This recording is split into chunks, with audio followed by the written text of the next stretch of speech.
Welcome to Games from Folk Tales, the podcast that mixes historical research and tabletop role-playing settings.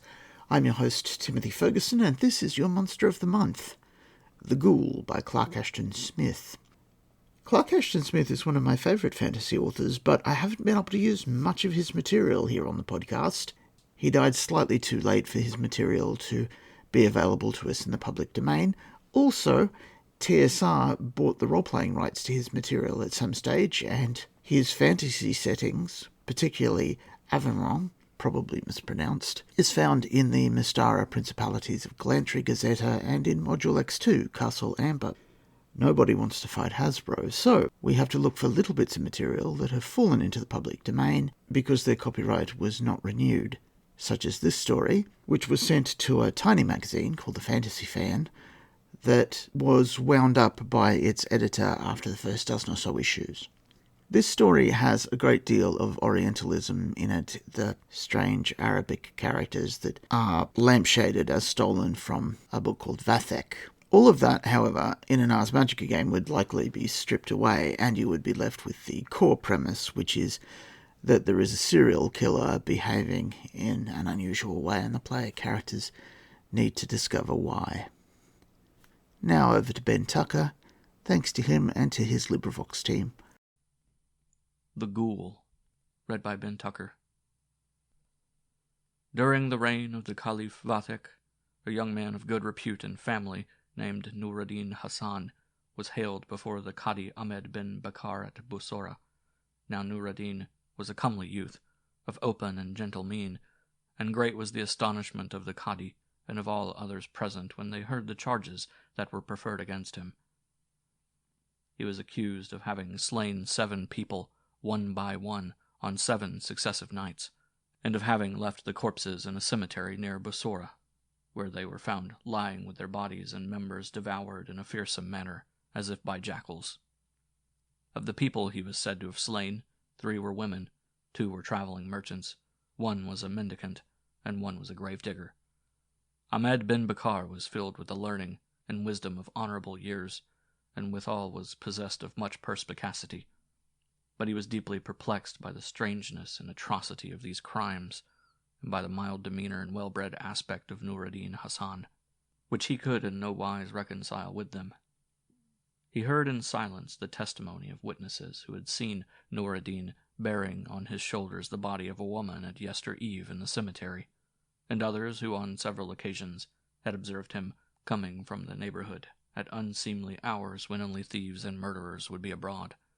Then, having considered all these, he questioned the youth closely. "Nur-ad-Din Hassan," he said, "thou hast been charged with crimes of exceeding foulness, which thy bearing and thy lineaments belie. Is there haply an explanation of these things, by which thou canst wholly clear thyself, or in some measure mitigate the heinousness of thy deeds? If so it be that thou art guilty, I adjure thee to tell me the truth in this matter." Now Nur-ad-Din Hassan arose before the Qadi, and the heaviness of extreme shame and sorrow was visible on his countenance. "Alas, O Qadi," he replied, "for the charges that have been brought against me are indeed true. It was I and none other who slew these people, nor can I offer any extenuation of my act." The Qadi was sorely grieved and astonished when he heard this answer.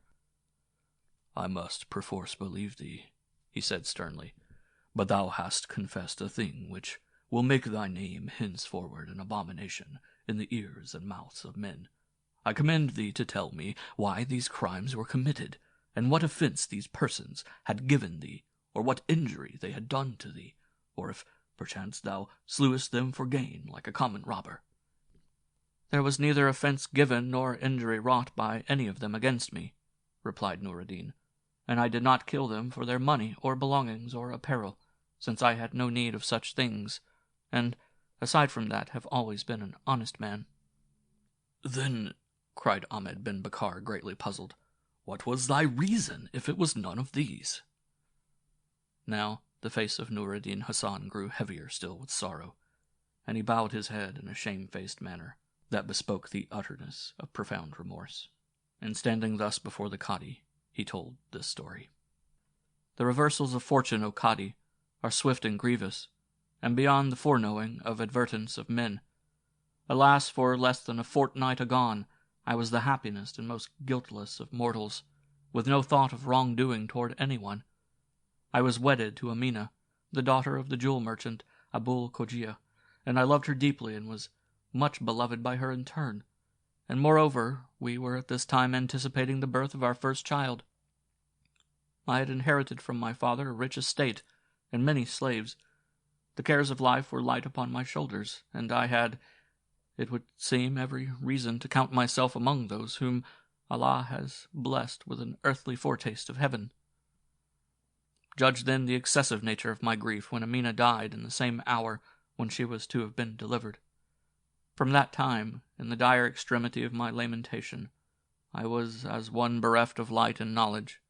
I was deaf to all those who sought to condole with me, and blind to their friendly offices. After the burial of Amina, my sorrow became a veritable madness, and I wandered by night to her grave in the cemetery near Bussorah, and flung myself prostrate before the newly lettered tombstone on the earth that had been digged that very day. My senses deserted me, and I knew not how long I remained on the damp clay beneath the cypresses, while the horn of a decrescent moon arose in the heavens.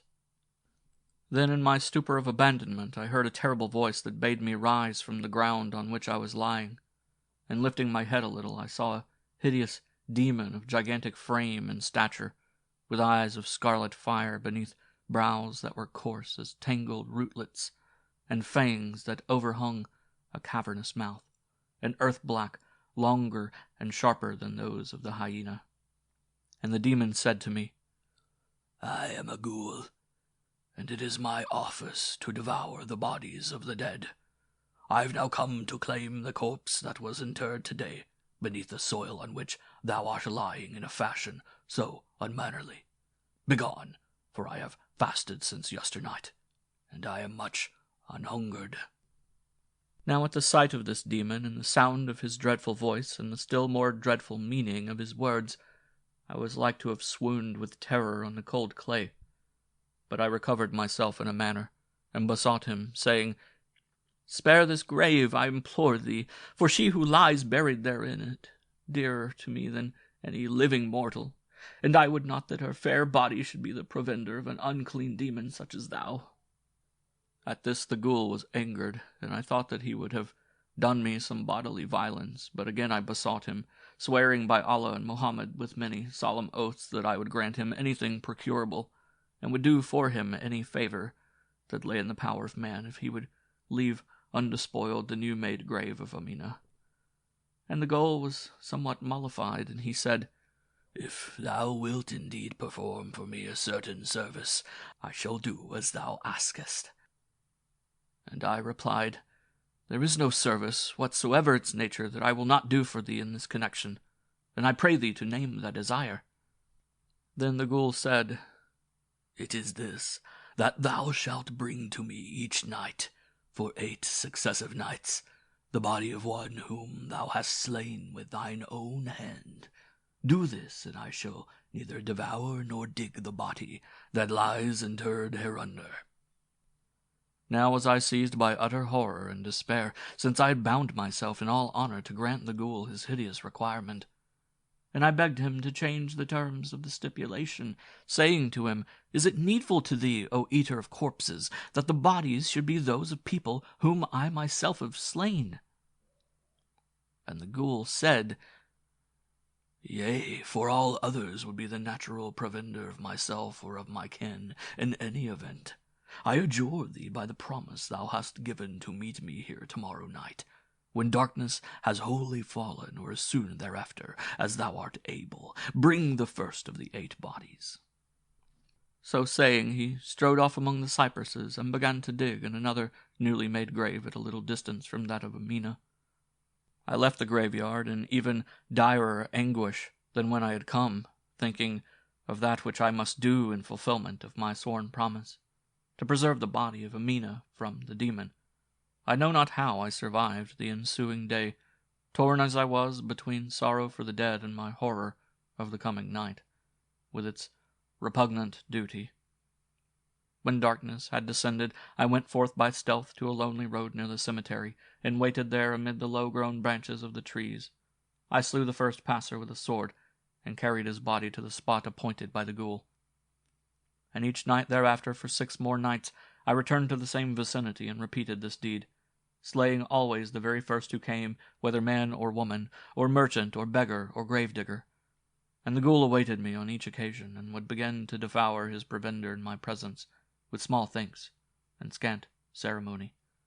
7 persons did I slay in all, till only one was wanting to complete the agreed number, and the person whom I slew yesternight was a woman, even as the witnesses have testified. All this I did with utmost repugnance and regret, and sustained only by the remembrance of my plighted word, and the fate which would befall the corpse of Amina, if I should break the bond. This, O Cadi, is all my story. Alas! For those lamentable crimes have availed me not, and I have failed in wholly keeping my bargain with the demon, who will doubtless this night consume the body of Amina, and lean of the one corpse that is still lacking. I resign myself to thy judgment, O Ahmed bin Bakar, and I beseech thee for no other mercy than that of death, wherewith to terminate my double grief and my twofold remorse. When Nur ad-Din Hasan had ended his narrative, the amazement of all who had heard him was verily multiplied, since no man could remember hearing a stranger tale. And the Cadi pondered for a long time, and then gave judgment, saying, I must needs marvel at thy story, but the crimes thou hast committed are none the less heinous, and Iblis himself would stand aghast before them. However, some allowance must be made for the fact that thou hadst given thy word to the ghoul, and wast bound, as it were, in honor to fulfill his demand, no matter how horrible its nature. And allowance must likewise be made for thy connubial grief, which caused thee to forfend thy wife's body from the demon. Yet I cannot adjudge thee guiltless, though I know not the punishment which is merited in a case so utterly without parallel. Therefore I set thee free, with this injunction, that thou shalt make atonement for thy crimes in the fashion that seemeth best to thee, and shall render justice to thyself and to others in such degree as thou art able. I thank thee for this mercy, replied Nur ad-Din Hasan, and he then withdrew from the court, amid the wonderment of all who were present. There was much debate when he had gone, and many were prone to question the wisdom of the Cadi's decision. Some there were who maintained that Nur ad-Din should have been sentenced to death without delay for his abominable actions, though others argued for the sanctity of his oath to the ghoul, and would have exculpated him altogether or in part. And tales were told, and instances were cited regarding the habits of ghouls, and the strange plight of men who had surprised such demons in their nocturnal delvings. And again the discussion returned to Nur ad-Din, and the judgment of the Cadi was once more upheld or assailed with divers arguments. But amid all this, Ahmed bin Bakar was silent, saying only, Wait, for this man will render justice to himself, and to all other concerned, as far as the rendering thereof is possible.